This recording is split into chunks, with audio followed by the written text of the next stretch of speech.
she just like gently lifts her head, looks into his eyes, and they're so pretty. And he does the same. Her eyes, I could drown in them. I'm never getting tired of that shit. Okay, I'm just saying, it doesn't matter how many times it's repeated, how many times it's used. I will fall for that every time, and I don't give a shit.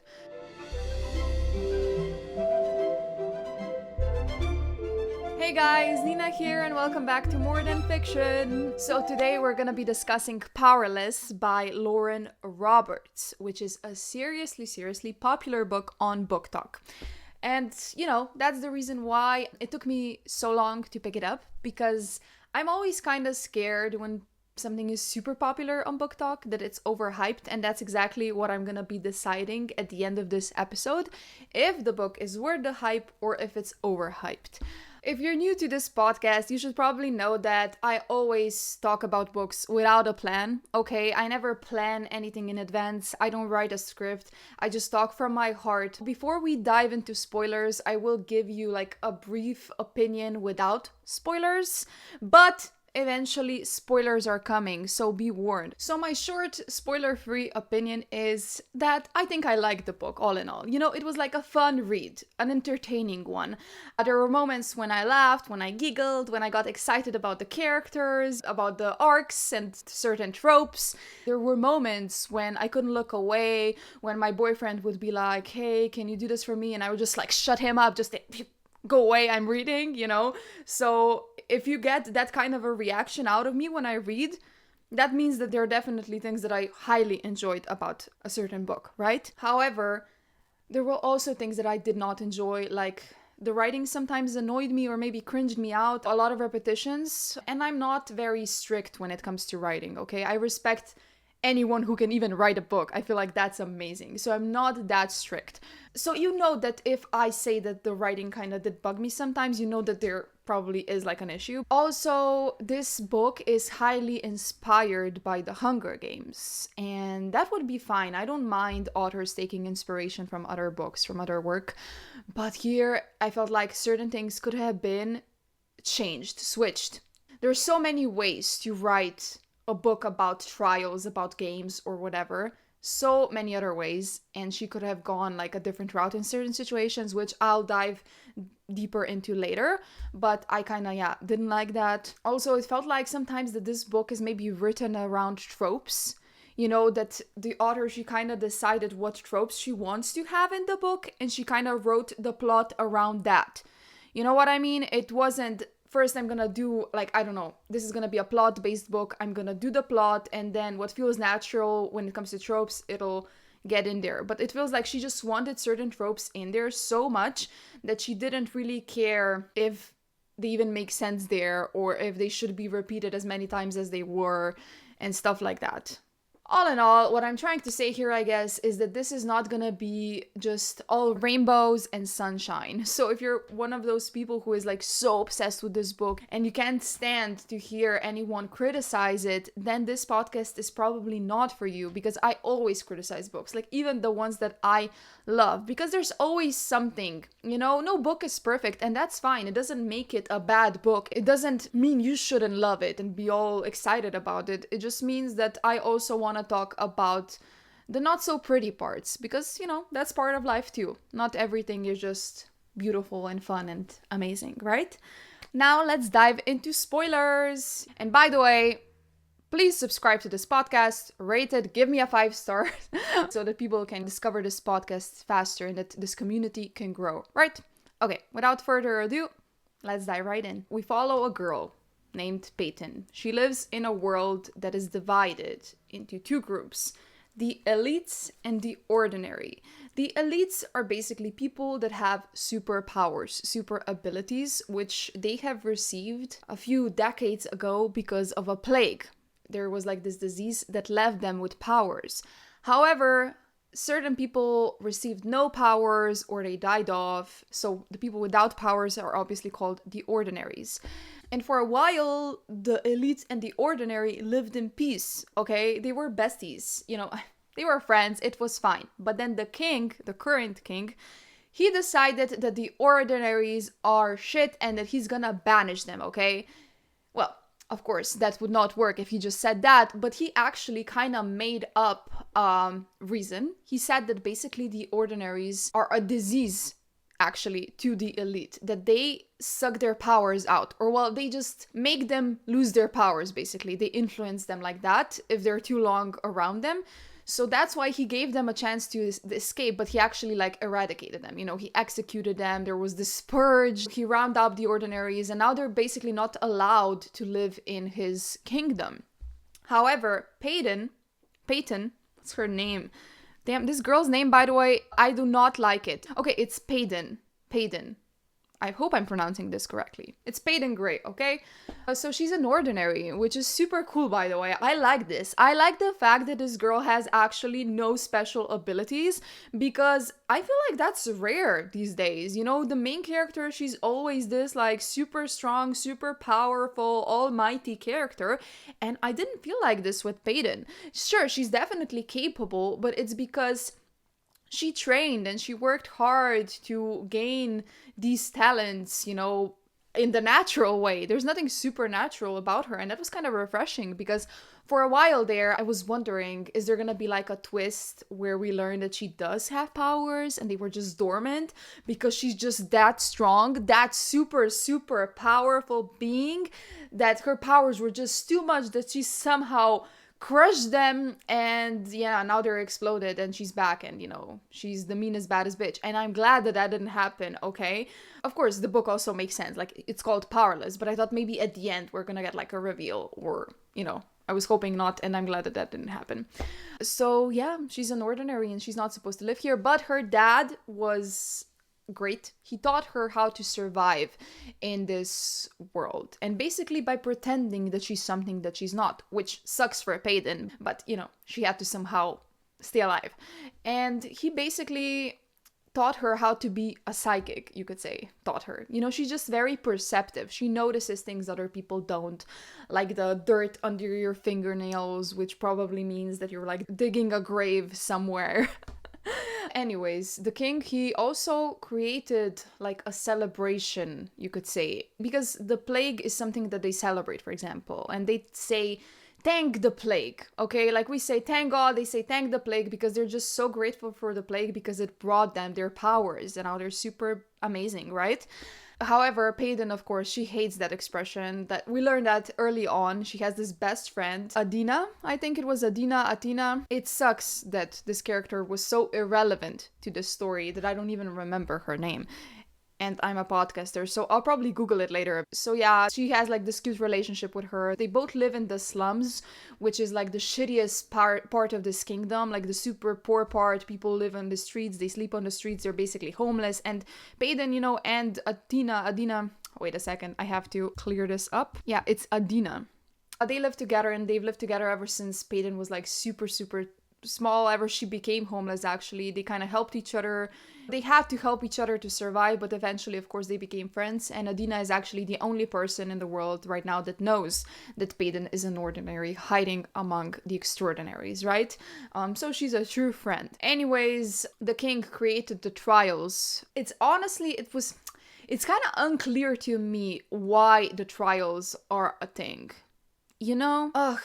I don't know, like, because it would make sense if the ordinaries were kind of the ones fighting amongst themselves, right? Like, for example, like in Hunger Games, the poor people fighting amongst themselves, and they don't have a choice because obviously the powerful control them, so they have to accept if they are right?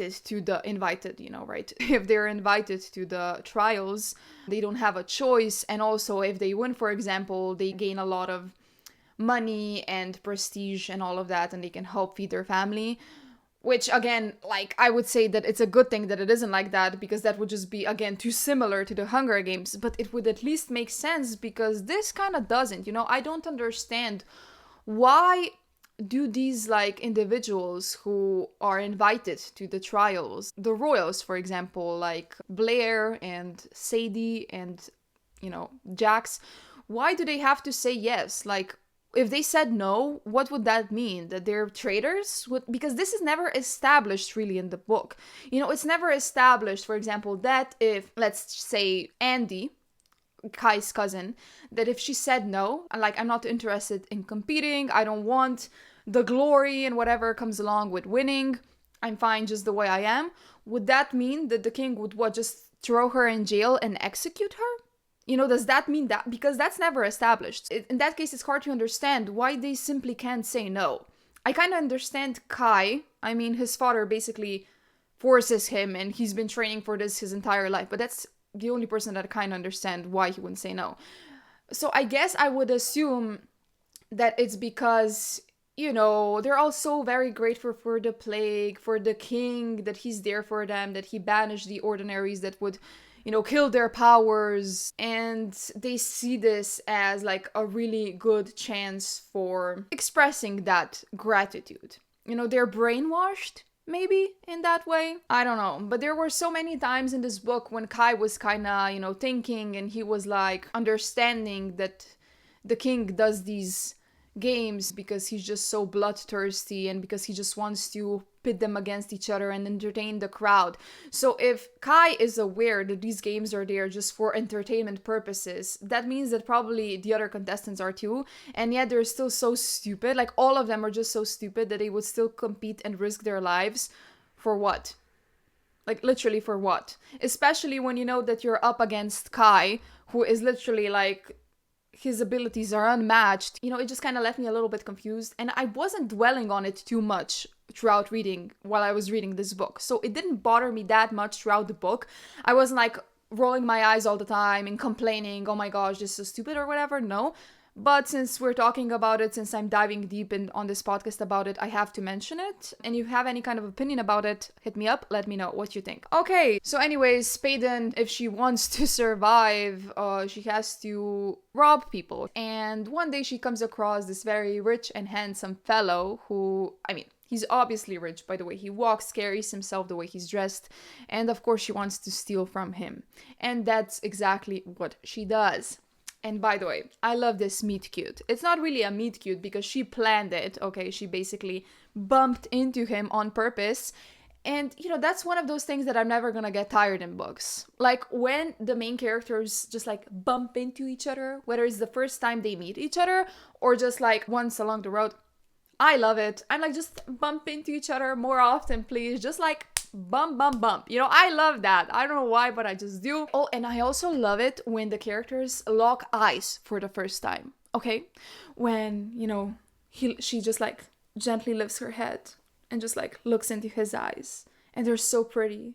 And he does the same. And he's like, oh, she's so pretty. Her eyes, I could drown in them. I'm never getting tired of that shit. Okay, I'm just saying, it doesn't matter how many times it's repeated, how many times it's used. I will fall for that every time, never getting tired of it, and I don't give a shit. So of course I love this moment. Listen. My eyes finally met his. It's like looking into a storm. I love it. Never getting tired of it. And, into a storm because they're just so gray. Okay, I love the fact that they're gray, that they're not blue, by the way. I feel like blue is getting annoying. I love every eye color, honestly. Even if they were brown, which is supposedly like, just like a normal color, nothing special, I would still love it. And that's something that I'm actually getting kind of tired of in books, that every main character, male character, has like black hair and blue eyes. Okay, and a chiseled jaw. It's getting annoying, like, because I imagine them all the same. It's like right now where we live in a society of Kardashians, basically every woman that gets plastic surgery ends up looking like Kylie Jenner. It's insane, So I feel like these guys in these books, they all look the same because they all got plastic surgery at the same surgeon clinic, whatever it's called, So I'm glad that they're gray. He still has black hair and stuff, but I'll forget that. He has dimples. I don't know how often dimples are described. I don't feel like they're like this emphasized that often, like they were in this book. So I'm fine with dimples. And when he looks into her eyes, he's like, it's like drowning in the ocean. Because yes, her eyes are blue. But I don't know. I just like the contrast. She's like, it's like looking into the storm and he's drowning in the ocean. Just very nature, like a lot of nature shit happening. They're both drowning. They're being struck by lightning. It's all very dramatic, but we love it. We're here for it. I'm here for it. Don't judge. This is a judgment-free episode. Well, not an episode, a podcast, okay? So they meet for the first time and it's all dramatic and beautiful.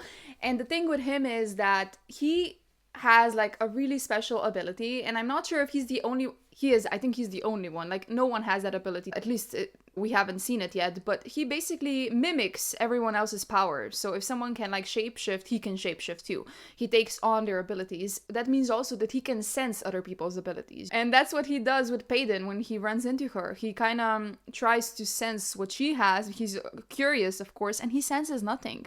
But the thing is that this girl intrigued him so much that he's so lost in her blue eyes that he literally like doesn't care. He's like, she might be an ordinary and I don't give a fuck, it's fine. So, like, okay, fine. And she also has a good explanation, but still, I mean, I love it. I don't want him to, there would be no story if he just, or that would be a story if he noticed she's an ordinary, locks her up, and then falls in love with her while she's prisoner. Super dark and twisted, but, Anyways, after that, she basically robs him blind, goes away, and that's it. Or you would think. But the thing is that he gets attacked by some thugs, okay? They want to rob him too, or at least it seems at the time they do.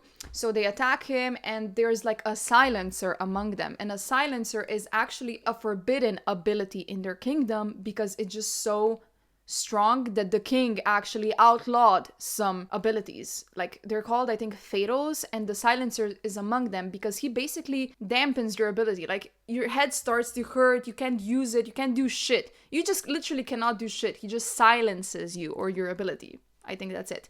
And that's what he does to our boy Kai. And Kai, poor Princeling, he's like dying there. Also, he's an enforcer, by the way. I mean, a future enforcer for his brother, Kitt, who is gonna be the future king. Well, the enforcer basically does his dirty business, okay? He kills people, he's just a thug, essentially, like a mob boss for the king. Maybe these people who hurt him in this alley recognized him. And anyway, she, like Payton, she sees this, and normally she would not do anything about it. She would just like ignore it and save her own ass. But this reminds her a lot of her dad, because her dad died when she was like 13 years old and he was killed by the king. That's what she thinks. She's kind of saw it happening, but everything is blurry in her head.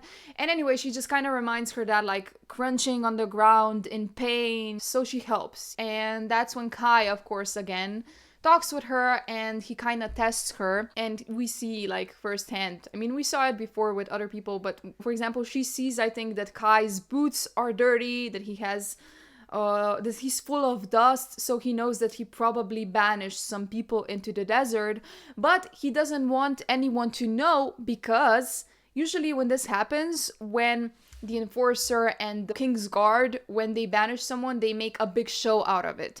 So if anyone was banished, she should know about it, because it should have been like a big show out in the street, but it wasn't, which means that he did it secretly, that he doesn't want people to know about it. And she kind of deducts that all from him, and that's great. And she explains her psychic ability away in the sense that it's just such a small ability that it just comes and goes, that's probably why he doesn't sense anything on her and why he can't use it for himself, which I think is kind of a good explanation. I like that. I also like the fact that there are people that do this for a living, that kind of read other people and they just deduct the shit. So it's not that impossible, right? So I kind of like that explanation. I actually just kind of wish that throughout the book we got more of this, like of her ability, right? That she used it more often to deduct things and to expect certain situations or whatever, and that wasn't really the case. Anyways, after this, when she saves Kai, she becomes the silver savior. Everyone remembers her, like this badass girl with silver hair who saved the prince, the enforcer. And so she gets drafted for the trials. She gets thrown into them, and for some reason she has no choice but to say yes, because probably if she said no, they would think like that she doesn't appreciate the plague and what it's done for them, and all that shit. That's how I explain it to myself, because otherwise I don't get it. So anyways, the trials are basically like games, you could say, that they have to compete in. We'll get to that later. She's forced to come to the palace and live there while the competition, of course, is happening. She gets a personal guard that she gets along with really well. And of course, she gets to know Kai even better, okay? And this is one of the things that I kind of did like about this book, the relationship between Kai and Peyton. She annoyed me a lot of the times. I'll get to that later, but I just like their bantering. I feel like I read somewhere when I was like deciding if I want to read it or not. I think someone said that the dialogue seemed very childish, like, high schoolish. And, I don't know. I didn't mind it that much. I mean, this is a YA book at the end of the day. It's for young adults. So you shouldn't really be bugged by that much. It's not classified as new adult or something, right? But even then, I don't know. They're very young. Peyton, what? She's basically, is it ever established how old she is? She's probably like 16, right? Something like that. So, based on their age, it's not that weird if you ask me. And also, she kind of just doesn't like Kai, at the beginning. And it makes sense. He's an enforcer. He kills people that are like her. Of course she's gonna continuously snap at him and be annoying at him and try not to like him. It kind of makes sense for her and who she is and who he is, right? And him just playing with her, it makes sense for him too, because he's a prince, he's bored, he finds this girl intriguing, she's different, refreshing, he can't read her power. So their bantering was actually kind of fun for me. And I feel like the things that they said to each other were super cute and funny. I laughed a lot of the times too. And I also felt like I liked how nice he was to her. Let's establish it first. This isn't an enemies to lovers book, for at least not for me, okay? If it were an enemies to lovers, they would hate each other from the start. They would be like, for example, Kitt and her were. She could not look him in the eye because he reminded her so much of his dad, and his dad killed her dad. So anytime she looked at him, she saw those green eyes and it was game over. So she literally she was repulsed by Kitt, even though he didn't do anything. He didn't deserve that. But, that's an enemies to lovers, actually. Well, with Kai, she immediately kind of liked him. She was immediately attracted to him, immediately intrigued by him. Sure, he annoyed her, but annoyance is not hate, right? And in regards to him, he never hated her, or he never even disliked her, actually. He liked her from the beginning. So, it was actually like an insta-attraction situation here, if you ask me. And I liked it for what it was, but I really don't like it when books market themselves as enemies to lovers, just because that's, I feel like, the most popular trope. I mean, I feel like everyone loves a good enemies to lovers. I mean, correct me if I'm wrong, but that's a pretty popular trope, I think. So people just use that to sell books, and it's not that at all. So I'm sorry, bickering, fighting, being all cute with each other and annoying, that's not hate, my friends. Like, you really don't know what hate is. And not that I know, I don't hate anyone, but I said it like I know what it's like to hate someone, like very ominous and dark, but no. But yeah, like I said, I liked it for what it was, for their bickering and, the cute little drama that was happening between them. I liked how gentle he was and kind to her. I liked those moments when he saw her hurt. He actually kind of flinched, he didn't like that. He felt like he wanted to protect her because he just liked her so much. He wanted to be around her. He taught her how to dance. I thought that was super cute. Even the moment in the woods when they were just like dancing to no music, just the two of them, getting to know each other, talking. I liked all of those moments. I feel like their relationship was pretty well developed. It started slow and it went and went. They did not kiss even once in this book, which is the only thing that I might be angry about. Like, I love a good slow burn, but I don't know, like a tiny little kiss, like just a peck at least. Sure, their lips kind of touched a little bit, but I don't know. I feel like if she gave us like one kiss, that would be still a slow burn, I feel like it's still a slow burn if they just kiss once and really fast or something, right? There were a lot of moments in this book, by the way, when they just watched each other, when they were just like staring without speaking, and sometimes it was written in a sense like this lasted for minutes. And I was just like, oh my gosh, how long are they just staring at each other? That's kind of creepy, It's like just staring, but at the same time, kind of intimate and sexy. There's nothing more intimate than good eye contact. Okay, I love a good eye contact. I love a good eye contact moment. But I was like, oh, they're just looking at each other, checking each other out. Hot. He also had a lot of moments when she laughed and he just was so in awe of that. For example, here, Baden tips her head back and laughs. My body goes still as I listen to the sound of it fill the kitchen. So warm, so bright. I think this is the first time that he notes her laugh, and I liked it. I love these moments when the main guy, is just so intrigued by the character's laugh. He's just like, I want to listen to that sound forever. Also, his voice was described as cold. So a lot of times when he said something, she was like his cold voice. And something about that makes me excited. Okay, that's all I'm gonna say. Because I don't know, just I associated with being composed and calm. I love something about that. I love it when these like characters are just composed. I don't know, for some reason I find that to be mysterious and sexy. So I like the fact that his voice was described as cold. And among their bickering, I loved the fact that he noticed that she likes him. Her mouth said another thing, but her eyes spoke of something entirely different. As much as she tried to pretend that she's not into him, that she's not attracted to him, she couldn't really hide it. And he noticed it, and every time he did, he would just smile a little bit and he would tease her even more. And I don't know, I find something so charming about it, something so cute. And at one point, I'm like, eventually towards the end of the book, when she's still just being like, let's say, annoying, she's, still being like difficult in the sense, I'm gonna stab you. She repeats that a lot of times. She's gonna stab him in the back or something. Eventually it becomes tiring. It's like, this has been stated already. It doesn't have to be repeated so much. So these kinds of things bugged me, and I'm angry that that's the case, because if it was just repeated a little less, I would have no complaints in regards to their relationship, I think, in this kind of a sense, Just like, how many times does she have to say that she's gonna stab him? Like, we already know. She always says how she's gonna kick his ass, even though she's aware that she can't. It's like, ugh, gets tiring. And also, every time she says something like that, he's like, she's a vicious little thing, isn't she? At the beginning, again, once or twice when he says it is fine.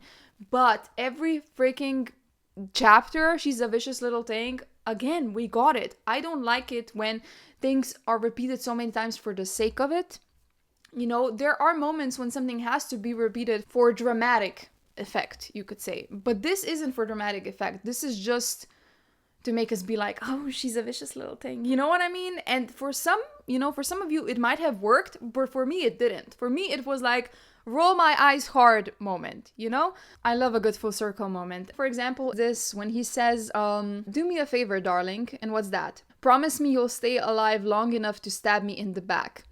And this is a full circle moment because at the end, he says, at least you kept your promise. You stayed alive long enough to stab me in the back.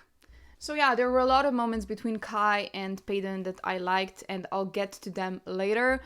But another relationship that was kind of interesting was between Kitt, so Kai's older brother, the future king, and Peyton. This book has a love triangle. Surprise, surprise. Another trope that I don't know how I feel about. Love triangles can be cool if they're done well. In this case, I don't think they're done well.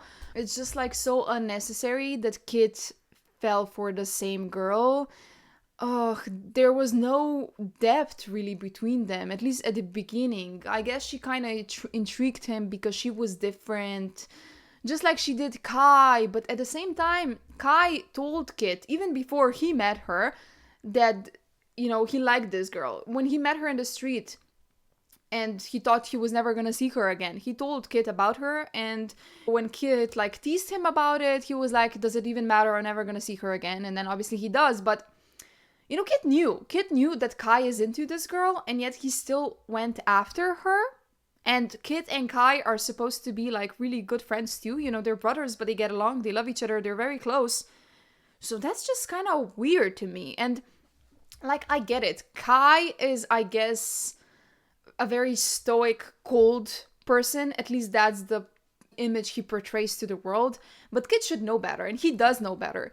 So for me, it would make sense if Kitt at least went to Kai and asked him, so, what do you think about this girl? Are you into her? Do you like her? Is there something more there? Just, I don't know, I guess ask him if it's okay with him for you to pursue her or something.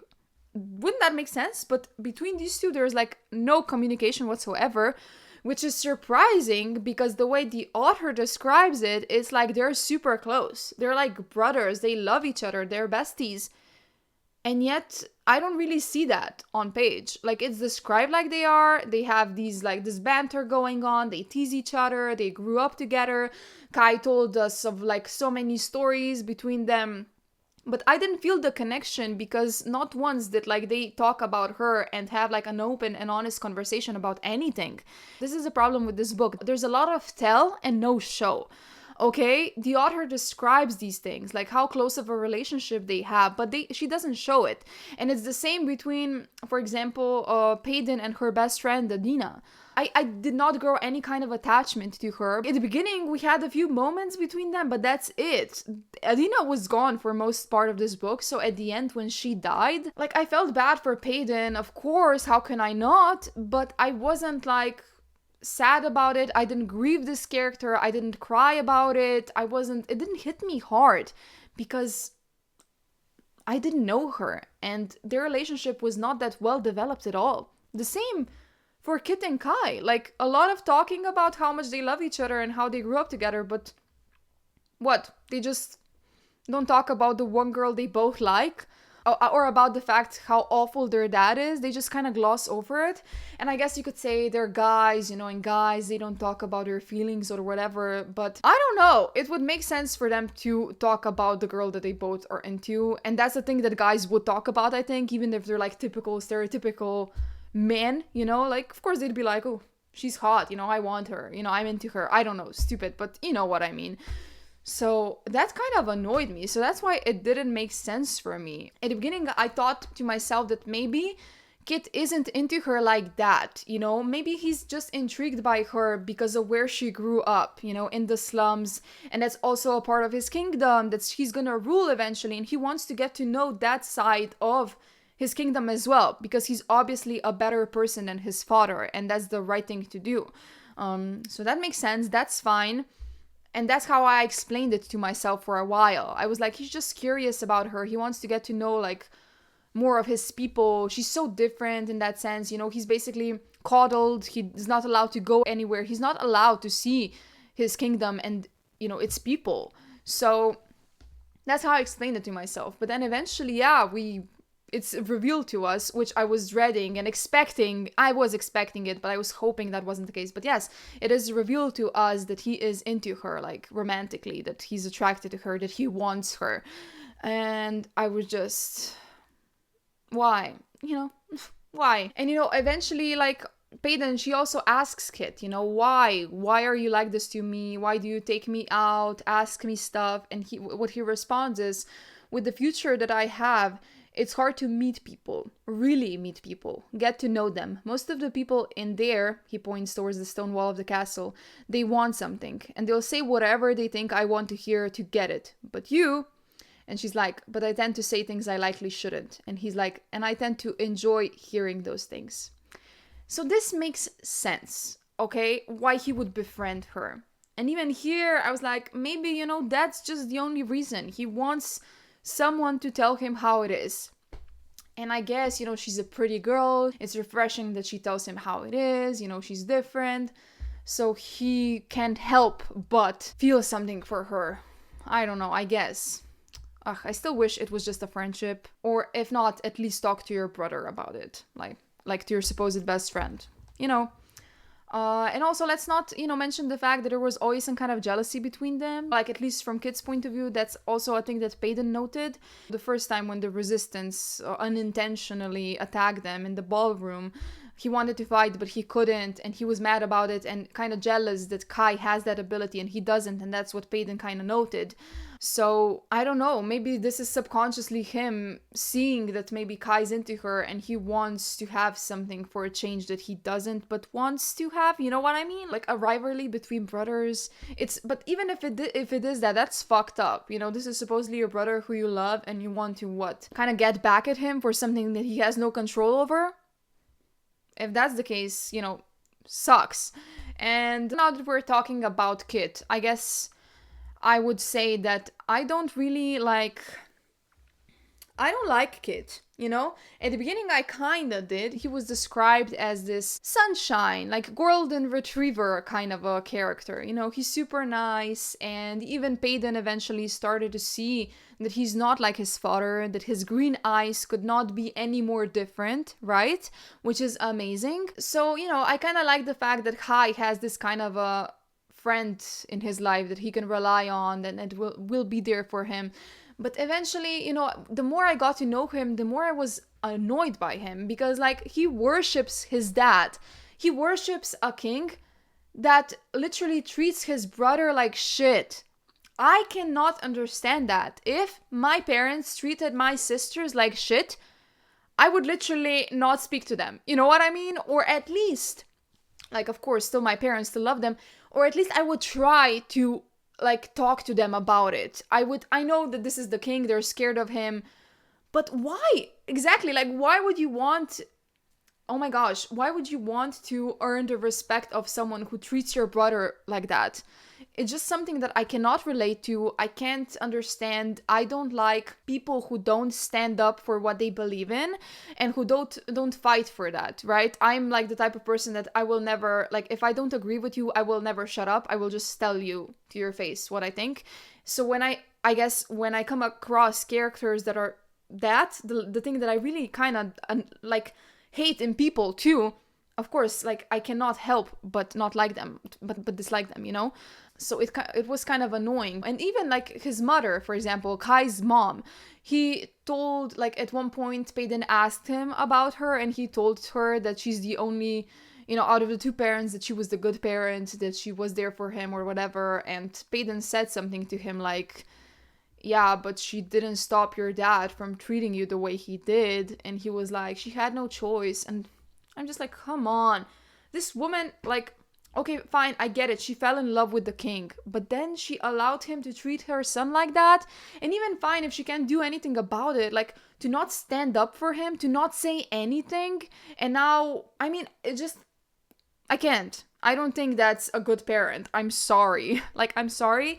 I'm super aggressive about this, I feel like, but it just really annoyed me. Like his mom more than Kitt, actually, but we didn't get much of her. Still, just such a trophy wife. Like, really? You're just gonna stand and look pretty next to him and organize these balls while your child suffers? Like, he tortured him. What? To become a general? Like, there are other ways. He can still be good at war and at imprisoning people. Like, just accept it. Your husband is a fucking monster. It's just, yeah. I won't change my mind about that. And, Kitt, you know, he just follows his dad blindly. Like, even a dog doesn't follow its master that blindly. It's crazy. Also, I love the moment when Kai and Kitt had a confrontation. Let me find it. Okay, first I want to read actually something else. A conversation between Payton and Kitt. So he's like, and you're gonna enlighten me about those things. Enlighten me about my own kingdom. And she's like, don't be an ass and don't pretend you know your kingdom. Have you seen the slums, seen the segregation, the starving citizens? Your starving citizens. And I'm like, exactly, great. So I'm really happy that she kind of helped him see that. But I fear that now, after everything that happened, that's not gonna really change much. So someone on Instagram asked me what do I think about what she was doing, you know, manipulating him and pretending and basically stabbing him in the back, even though he was like a friend. Of course, that sucks. But at the same time, she did teach him a lot, you know, even though her intentions were bad, she still taught him, like she still showed him how the people in the slums live, and she still kind of challenged him to think a bit differently, to look outside of the little box that he lives in and to see what's happening around him in his kingdom to his people. So I feel like she still taught him a lot, and it was necessary for him to see that. And you know, yeah, sure, the intentions behind it were bad, but at the same time, she had to do something. I understand why she helped the resistance, and this was the only way. You could say, like, a small sacrifice for the greater good, you know? And, of course, it sounds awful, but it made sense. And also, if Kitt is supposedly such a good person the way he was initially described, hopefully, you know, he'll understand and he'll see that. But right now, it seems very dark. His reaction was basically just awful, betrayal. When she looked at him, when she realized that he knows, she saw his dad in his eyes. So now my fear for the second book, and we also got like one chapter from his POV in this book, is that yeah, he's just gonna turn into his dad, that he's gonna be blinded by hate, by rage. I really hope that doesn't happen. I'm sure at the beginning that's gonna be the case, but I hope eventually he kind of comes to his senses and he sees that his dad was bad and that he should be better and strive to be better. Like, I really hope that happens. I hope he doesn't like turn against Kai too and just becomes the monster that his dad was. And if that does happen, it won't really make sense to me, because I understand that initial reaction when you're grieving. You know, you want to hate someone, you want to blame someone. That's completely natural and normal. But if he changes who he is, his essence, it won't make sense to me, unless if he was just like really bad and evil all along and he was just pretending to be someone he wasn't. Now that's different, but I never got the feeling that that's the case with Kitt. So, you know, we'll see where it goes. I kind of get that now he feels betrayed and everything, but then again, you know, in the last chapter he basically says, what he says about his dad is, "But to me, my father was my foundation. He was who I strive to be, who I longed to be loved by." And I'm just like, again, you know, you saw how your father treated your brother and you strive to be like him. I don't know, like, I guess it's a child's natural reaction to want a parent's love, you could say. And he wasn't living what Kai was living. He had a different relationship with his dad. But still, it's just really hard, like, I don't know. And, you know, to further prove my point, after Kai was like fighting with his dad because his dad was like that he has to win these games, that he was training him for this, and, you know, he's just so mean to him and just like a king instead of a father. And then like Kitt comes after him and he's like, "What the hell was that?" And he asks it harshly.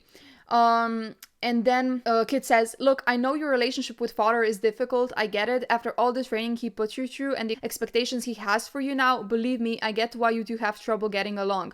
But everything he does is for the best." Like, seriously, I mean, come on, people. I cannot deal. Are you listening to this? He's so brainwashed. He is so brainwashed that he thinks this is all for the best. I know that he thinks that these people, like the ordinaries, are diseased, and that's why he treats them the way he does. But like, for example, people in the slums who live in poverty, who starve, they're the elites too. They also have abilities. Sure, they're not as strong, they're not as like whatever, but still. And they live in poverty there, and his amazing, amazing daddy doesn't do anything about it. And he still thinks that everything's for the best. He tortures his brother, and he still thinks that that's somehow for the best. Come on! Like, he's so brainwashed, or he's just so fucking stupid. And I love it when Kai responds. Oh my gosh, Kai's response. "So, I scoff and shake my head at the ceiling, wondering if Kitt will ever stop trying to prove himself to the king. You know, you might think differently if he had cut you open as a boy and watched you try to stitch the wound. Or maybe after being forced to face your worst fears over and over and over again, you would realize that not everything he does is for the best. He made me a murderer, molded me into a monster, but that was for the best, right? That was for your benefit, so you can use me when you're king, just like he has." Oh my god. And then he says, "I think you will make a great king, Kitt, and I will proudly serve you, but you need to learn to think on your own, because one day father won't be there to do it for you. So I suggest you start figuring out what you think is for the best." Oh my god, he could not have said that better. Okay, like, I'm getting goosebumps right now. I'm so happy they had this confrontation. It like needed to be said. He needed to confront him and tell him, "You think that everything he did to me was for the best? Like, you honestly believe that?" It's like he has no like thoughts of his own. He has no opinion of his own. He's just copying his dad, which is so insane. Ugh, annoying. And shortly after this, Kitt decides that he wants Spaden to take him to the slums so that he can form his own opinion, which is great, which is, you know, a great step in the right direction. It kind of sucks that, you know, she ended up betraying him, but still, the fact that he needed to form his own opinion, that was true regardless of what Peyton did.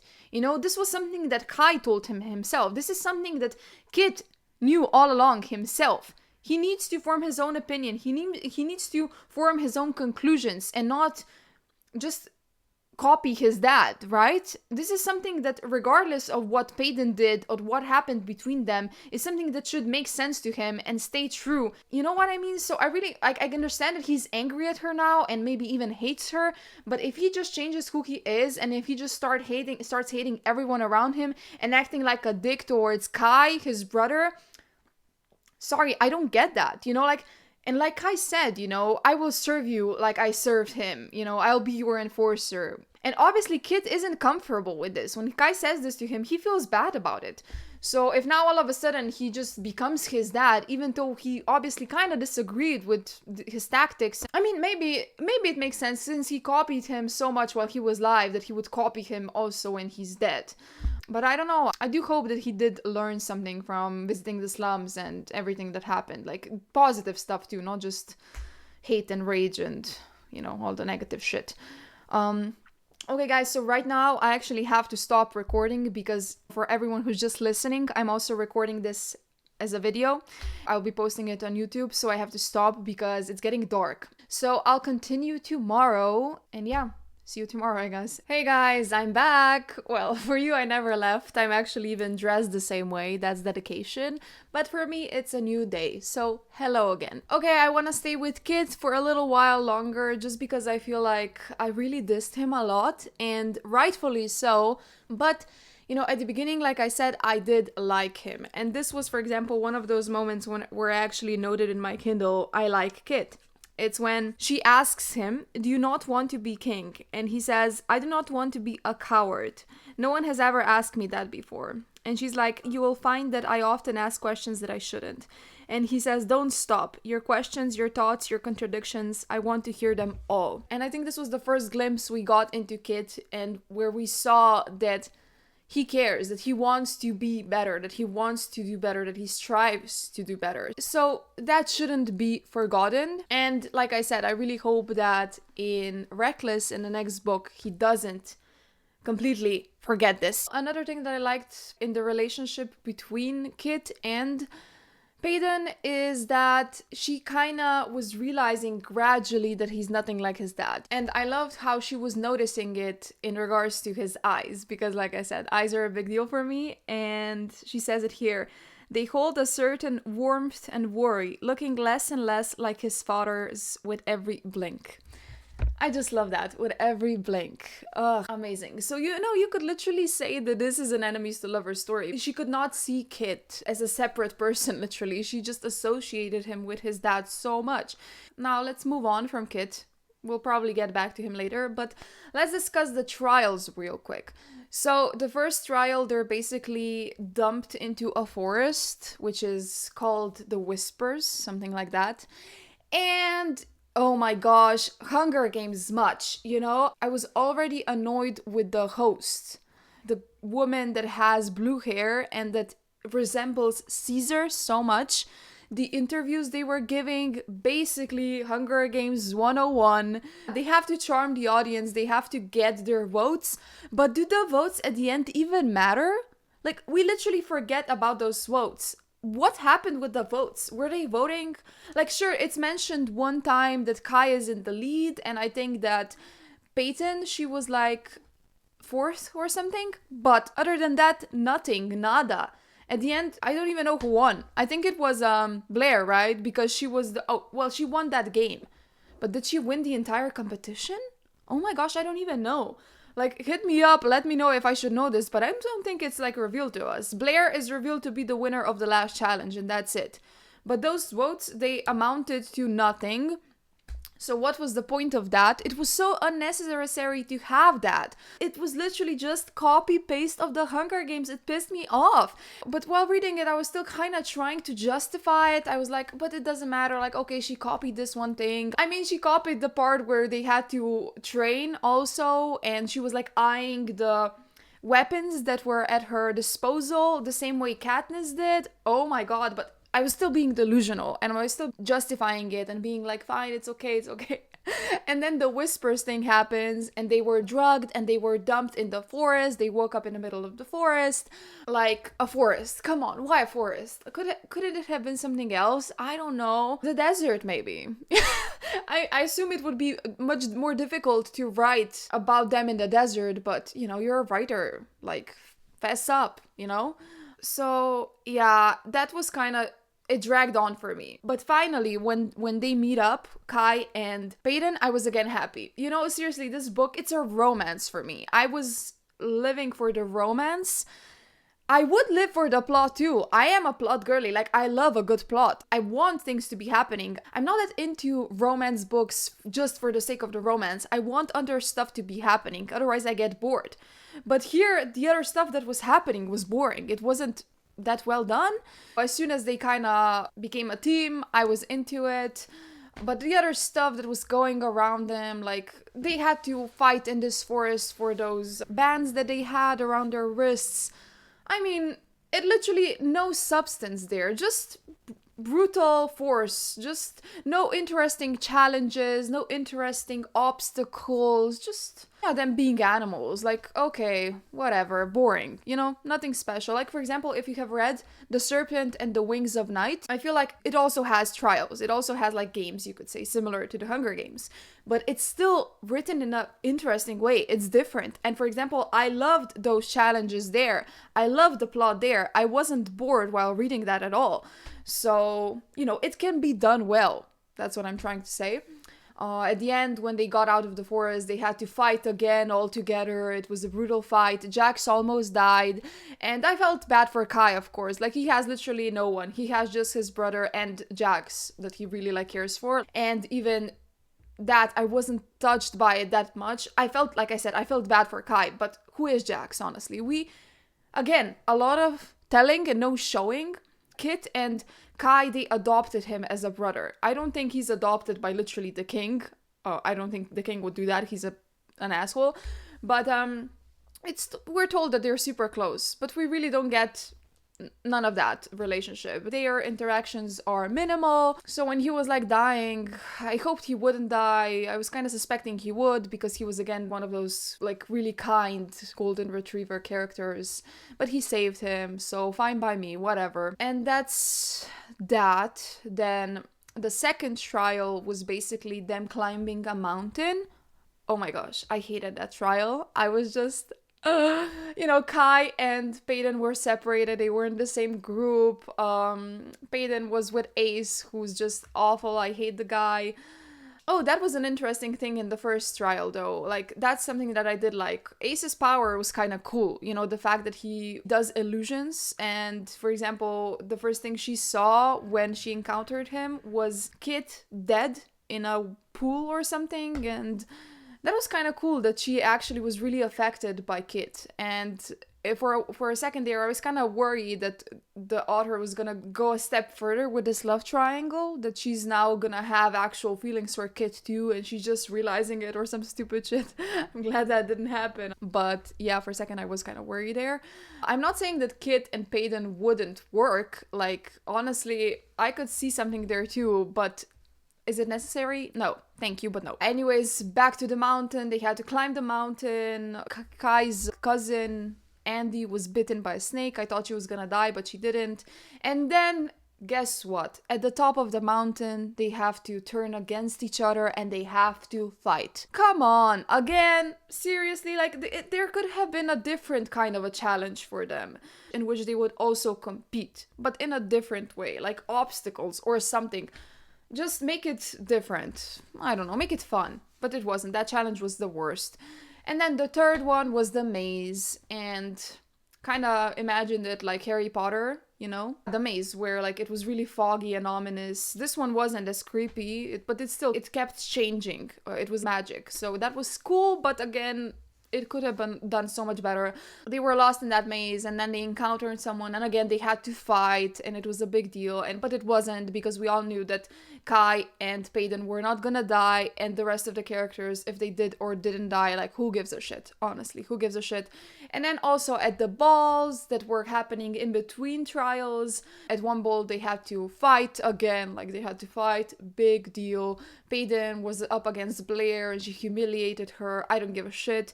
You know, all of this side trial situation that was happening, I just didn't care. All I cared about was the romance between Peyton and Kai. And I don't know, that kind of sucks, you know, because like, I love books that have games involved, you know, that have trials, games, stuff like that. I actually eat that shit up. So I'm disappointed that this wasn't done well, because I usually normally like that. That's why I'm kind of mad about it. Like, I almost wish there was another reason for Peyton to come into the castle and live with them. For example, Peyton joins the resistance before she meets Kai or anyone. It's like already a thing. And part of their plan, the resistance plan, is that she infiltrates the castle or something. And that's how she gets there. She like has a job as a maid or something, and she just tries to charm the princess. You know, the same shit, but in a different kind of way. And there's like more espionage going on. And the book, I feel like, would have worked better like that. And we would get also more time between Kai and Peyton, which is definitely the highlight of this book. For me, at least. And before we move on from the trials, just another thing that I want to say, like, the first one was still my favorite, because Kai and Peyton, they were hanging out a lot and they were getting to know each other, and he actually saved her life, and that was really cute that he helped her like that. But there was like a moment when she was dying, basically, and he was trying to help her. So of course, in Kai's style, he was teasing her. He said that she's fragile or something, and she kind of got mad at him. She sputtered. She was like, what the hell is wrong with you? Oh, so you think I'm fragile? I'll show you how fragile I am. And I was just so mad here. Like, come on, girl, you're dying. It's unrealistic. You're dying and you're still fighting with him. In moments like this, Peyton annoyed me. Like I said, I love their banter. I love the fact that they were kind of bickering all the time. But in moments like this, she was basically just being difficult for the sake of being difficult. So that's something that I didn't like. But one of the moments that I did like is Kai opening up to her. You know, her seeing that he wears all of these masks, but that's not really who he is. And this is a really cute moment when he says, it's like she's seeing straight through my many masks, staring down my walls, stripping me bare with nothing but her gaze. I hate it. I love it. I feel free, I feel trapped. The thought that a single pair of blue eyes can leave me so vulnerable, so exposed, is alarming. And I just love this contrast. I hate it, I love it, I feel free, I feel trapped. Kai is a fascinating character. Like, I like him a lot. I like him more than Peyton. It's pretty obvious, isn't it? Okay, now let's move on from the trials. That's all I wanted to say, I think. Hopefully. So now let's discuss the resistance just for a second there. The resistance is basically made up of the ordinaries, who obviously want to live in their homes peacefully, and of the fatals, people like the silencers. I think there are 3 types of the fatals: the silencer, the mind readers, and another one that I forgot. I apologize, but it doesn't really matter. We don't really get to meet them. And anyways, they want a change, and they want people to see that the ordinaries are fine. Like, they're not causing you any harm. They're not diseased. And yeah, the guard that I mentioned before that Peyton gets along with, his name is Lenny. He's actually part of the resistance, and eventually she kind of meets up with them. They have like their headquarters in her house in the basement, because her dad was, surprise surprise, part of the resistance. Their plan is basically that they want to infiltrate the castle at the time of the last trial, and they need Peyton to find the way in with the tunnels. That's how she finds herself in this predicament in which she has to kind of manipulate Kitt, because he's the only one who can tell her about the tunnels. Even though, now that I think about it, oh my gosh, I didn't think about this before, but why Kitt? Why not Kai? Right? I mean, Kai could easily tell her about the tunnels too. He knows. He's been playing there his whole life with Kitt. So why did she even have to flirt with Kitt and get him to trust her. I mean, it turned out that he has like a set of keys that are their way in, basically. So she had to steal those. That makes sense. But she didn't know that up until the point where she saw him use the keys in the tunnel, right? That's interesting because it makes it more difficult for her because she was already spending a lot of time with Kai, training and, just finding herself in these circumstances with him. So just to now go a step further and do the same with another brother, well, you can just use the other one. And then when you realize that their keys are needed, if she realized that and Kai couldn't help, then she would just ask Kitt to dance and she would still steal them off of him. And he wouldn't even know that it was her because he would never know that she was in a tunnel. So she would betray Kai.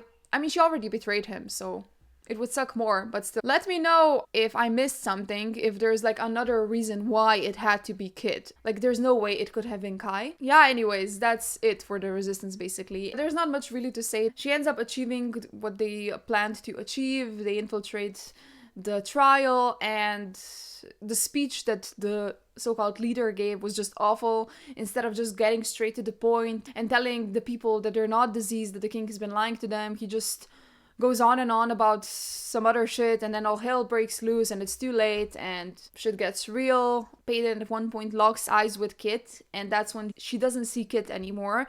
She sees his dad. And when I saw that, I was just, oh no. No. I was expecting that to happen. I was dreading it, but I did hope that it wouldn't be like that. I mean, of course, he's betrayed. Betrayal, I get. And I would understand if she would have described him in the sense, oh, there's a big look of betrayal on his face. But no, she literally said he looks like his dad. And that's when I knew things are just going to shit.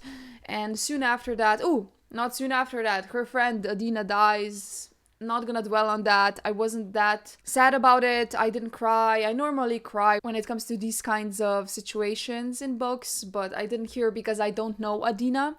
So yeah, she promised to wear her vest, which is cute, and she went for the vest. Then she tried to escape. She encountered the king and she had to kill him. And the guy was just like such an asshole. This was the first time that we really saw him in his full evil scale. Like sure, we've heard about it before. Again, a lot of telling, no, not seeing, but here we literally saw how awful he is. I was kind of expecting that the story about her father's murder isn't as black and white. It was just mentioned so many times that the king killed him that I was like, fuck, what if there's a caveat that it didn't go exactly like that? The king's still a bad guy, but I just knew that some kind of a twist was coming. However, I did not even think about Kai, that he's the one who did it. So that kind of did surprise me. And, in the thought process, when the king was telling her this, she again pissed me off because you could see it in her thought process how she's changing her mind already about Kai. Yeah, he's the one who murdered my dad. I remember now. I can see it clearly. Somehow I suppressed the memory. And she actually said, oh, I remember who he is to me. How could I forget my father's murderer? I'm just like, but that's literally what you did. You literally forgot your father's murderer. I'm not saying I blame her. She was a child. She was traumatized. That's not the point. But the point is, like, what are you even saying right now? You literally forgot his murderer. And now she's all being like, oh, how could I ever forget? It was Kai who did it. Every time I look at him, I'll see that now. And I'm like, been there, done that. With Kitt. Now it's Kai. Whatever. And even her being mad at Kai for doing this, I mean, even the king literally tells her, I sent him there. She knows Kai's story. She knows that he was sent on these missions, that the king made him do this shit. Even if Kai was the one who did the deed, physically, it was the king who literally killed her dad. It was still him. I mean, of course it's a shock. I get shock. But her thought process was here, changing her mind about him. And she even used this quote that I felt like was really beautiful when he told her, I don't give a damn if you forget who I am in title, so long as you remember who I am to you. I love this quote. And she's like, I opened my mouth to laugh only for a sob to slip past my lips instead, my body deciding to shake with hurt rather than humor. Oh, I remember who he is to me. Oh, shut up. Literally just shut up. So I'm dreading that too for the second book. I hope it doesn't last long. I'm sure there's gonna be like a confrontation between Kai and her, and she's gonna be like, "You're the one who literally murdered my dad, and what you don't even know." He's probably gonna explain himself, and hopefully after he explains himself, she's gonna be fine. That it's not gonna drag on too long, that she's not gonna keep repeating how, "Oh no, he killed my dad," I really hope that's not the case, because it just doesn't, no, it doesn't work for me. Yeah, that's basically it. The book is kind of concluded, I guess. Kai ends up letting her go. He gives her a head start, and that should also mean a lot to her. That should say something to her about how much Kai literally feels for her. And before all of this happened, like before this trial, before hell broke loose, they had such a beautiful moment in the gardens when they were like just standing in the rain and they almost kissed. And I was so sure that they were gonna kiss, by the way, because come on, I imagined it so beautifully in my head. In the gardens, raining, they're soaking, and they just passionately kiss. But it didn't happen. For some reason, the author decided not to give us that gift, right? And I actually want to talk about this final moment between them. They were at the ball and she was leaving it. She wanted to get some air, and this guard was so annoying. He stopped her. He was actually kind of being forceful, and Kai, of course, he saw that and he interrupted. And this guard, he called her little lady, by the way, which is so annoying. And Kai came and he's like, "And if you want to keep your job, your hand, and your head, I suggest you release the little lady." I'm like, I was screaming here. I love these moments when he's just protective. And I feel like Payden, she needed a lot of that. She's not the warrior type. Like, sure, she definitely knows how to defend herself, how to fight. She survived for so long by herself. And I love that she's not a damsel in distress in that kind of a way. But still, she's not this almighty being like Kai is with his powers. And she also is in a position in which, she's fighting in the trial. She's from the slums. She literally has no social standing here at all. So she has to tread carefully. She can't just snap at people and be annoying all the time. So I love the fact that sometimes Kai kind of interrupted and he gave them hell. And if that makes her like a damsel in distress, I don't care. I love those overprotective moments. The moment in the garden was the first where they finally kind of admitted stuff to each other. Still not exactly head on, but kind of yeah. Like, for example, he tilts his head to the side, eyes roaming over my face. "Tell me," he murmurs, "what do you want me to call you?" My eyes slowly meet his, confused by his question. "What do you want to call me?" "I want to call you mine." We stare at each other, both of us breathing hard, both of us taking in the other. Again, they were staring at each other. And by the way, in these moments, there was a lot of staring going on again. And like I said, I like the staring part. I like the eye contact. But sometimes I was just questioning myself, how long does this staring contact last? I get like for a few seconds, but is it a few minutes? Because a few minutes, that's a lot. Too much. Weird. If this was like being portrayed as a TV show or a movie, it would be weird if they just kept on staring at each other for minutes. But sometimes it did feel like that. And also, if you stare at each other so much, no conversation, just like looking at each other, and still not one of you naturally just kind of drifts closer and the kiss still doesn't happen, that's very surprising. And the moment where I thought they were gonna kiss, but the writer, she robbed us. He ducks his head, his mouth suddenly a breath away from mine once more. "But I'm never sober around you, Pay. Never not drunk on every detail that is you." I'm speechless, utterly speechless that this boy could feel so much for me. "If I kiss you, really kiss you, like how I've wanted to, how I've waited to, should I expect a dagger at my throat?" His voice is rough. His gaze greedy. His voice rough, his gaze greedy? Are you kidding me? And then I reach up slowly and flick the tip of his nose. That's cute. This time, I do take a moment to memorize the smile he gives me. "I guess you'll have to kiss me to find out." So cute. I was screwing here. I was just like, if I had a physical book, I would be ripping the pages to get to the next page. But yeah, the kiss didn't happen. She lied to us. And now back to the dreadful part. I know I'm like hopping here, but I'm reading my notes on my Kindle, so it's all messy. But I just want to get this out of here too. You know, when I mentioned before how all of a sudden now she sees him as a murderer, and another one of those moments. We stare at each other, and I see the boy who's been the king's instrument of that his entire life, commanded and controlled to be a killer. He was made this way, made to mirror the monster his father was. But that doesn't make him any less a murderer. Again, you've known this the entire book. You know who Kai is. You know he kills people. You've known this all along, and now all of a sudden you're hitting it, and it's like really awful to you. And sure, she's mentioned it before too, but in the middle she just kind of forgot about it. It wasn't a big deal because she was getting to know him, and she saw him for who he truly is. She saw his masks. She accepted the person that he's hiding beneath all of those masks, right? And now again, she's like, he's a murderer. I'm like, yeah, it's gonna be difficult, I feel like, reading the second book with this mindset of hers. And I'm still not done talking about Kai and Payton. Another one of the moments I love between them was when she got into his room and he was just having a nightmare, so she woke him up, and that was such a beautiful, intimate moment. And the next morning when they woke up, they again almost kissed.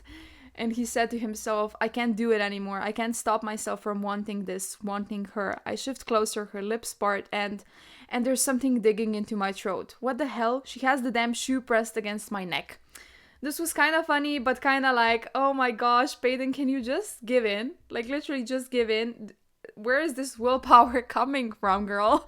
How are you? Like, she's strong. She has some self-control. Like, good for her, but not good for us, right? It was difficult reading that. Okay, so I think that's it. There were a lot of moments that I liked between Kai and Payton, the bantering, like I said. I want to read more, but I feel like this episode is gonna be too long if I do. So I guess I'm just gonna stop right here. I'm not sure if I'm gonna do Reckless. Let me know if you guys want me to talk about Reckless too. I will start reading it today. My hopes for the next book are basically that Kitt isn't gone, essentially. That he is obviously hurting, he's hating, but he's gonna be okay. He's gonna come to his senses. That's my hope for the next book. And I don't really know. I guess Payton is now on the run. Kai is probably gonna hunt her because he's the enforcer. He has to. He gave her a head start, but that's it. So yeah, I hope the confrontation they have when they finally talk it out, that it's good, that the payoff is amazing. We'll see what happens. I don't have any major theories. I don't think this is the type of book that you have much to theorize about. It's not that deep in that way. Like I said, I'm just here for the relationship between Kai and Payton. I hope that in the next book they're not going to be separated for too long, because that's all that's going on. Like for the series, I feel like they're bantering. And my conclusion, by the way, if I find the book overhyped or not, is that I do think it's overhyped, sadly. It's a cute book. I had fun reading it, but it's not that mind-blowing. It didn't change my life. It didn't alter my universe. You know what I mean? It's not that big of a deal, but it's a fun book. So that's it for today's episode. Hit me up on Instagram, TikTok, anywhere you want if you want to talk more about it or about anything else. Bye!